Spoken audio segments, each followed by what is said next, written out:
Yun. Yan, meron tayong bagong idol, practicing sa mga jumps. Ewan ko kung na-inspire siya or na-hype sa atin. So, kaya detesting muna siya sa baby jump. Number one.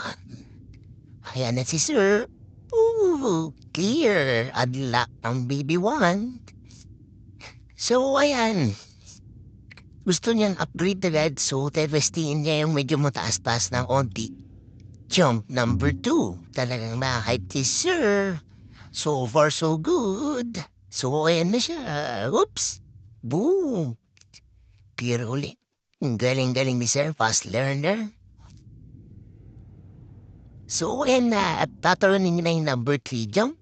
So, bumelo. Oops. Boom. All clear. Landing is good. Ang galing-galing ni Sir. Ayan. So, graduate na siya sa tatlong yan. So, testing niya ng ibang